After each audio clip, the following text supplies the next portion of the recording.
3 problems gold will face in July. Are you like me? Is gold still above your buy price? Here are 3 problems gold will face in July. My goal is to explain this in 3 minutes. Also, stay to the end of this video to see my viewer response. I choose one comment and respond live. It may be your comment. Let's do this in 3 minutes, and away we go.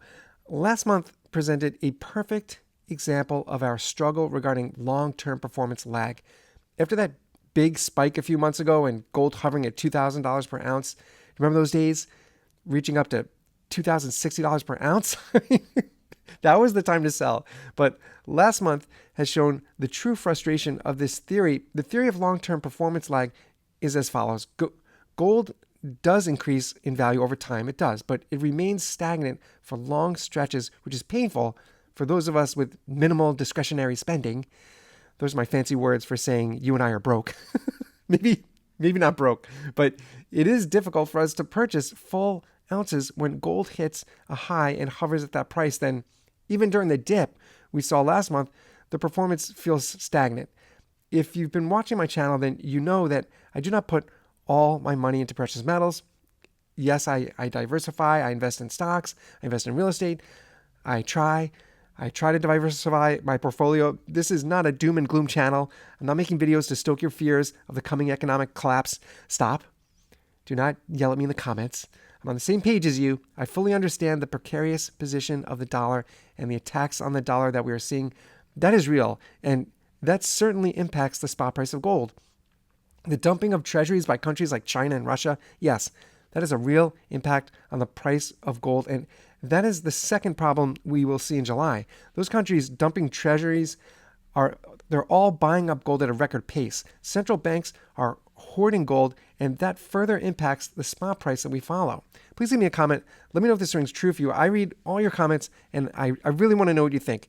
We all feel great relief as the debt ceiling crisis resolved, but that does not take away the reality of inflation and a coming recession. The price of gold is directly related to the value of the dollar, and that is what we must continue to watch. The past 2 months has shown that data released from this administration is often seen through rose-colored glasses, and the price of gold, the value of the dollar, that will show in July. It'll show the reality of our economy. Fear missing out. The spike of FOMO that we saw when gold hit $2,060 per ounce a few months ago, that spike showed us an influx of new buyers into the gold market, and many of those buyers are still in the pool. Local coin shops and online retail, they continue to tell us that inventory is difficult to replenish.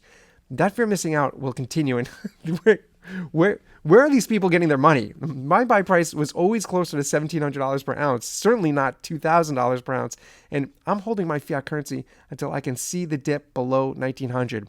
Are you like me? Are you holding out for that big dip? Please leave me a comment. Let me know how you're feeling these days with the price of gold. I do think this is still a good time to pick up fractionals and half ounces if you could afford them.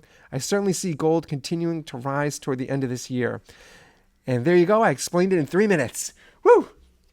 In my last video, Noi Metal said, constitutional silver prices have been out of control for a while now. He says, I'm with you, though. Most of my local coin shops are charging $30 to $32 a piece for generics. Man, that hurts.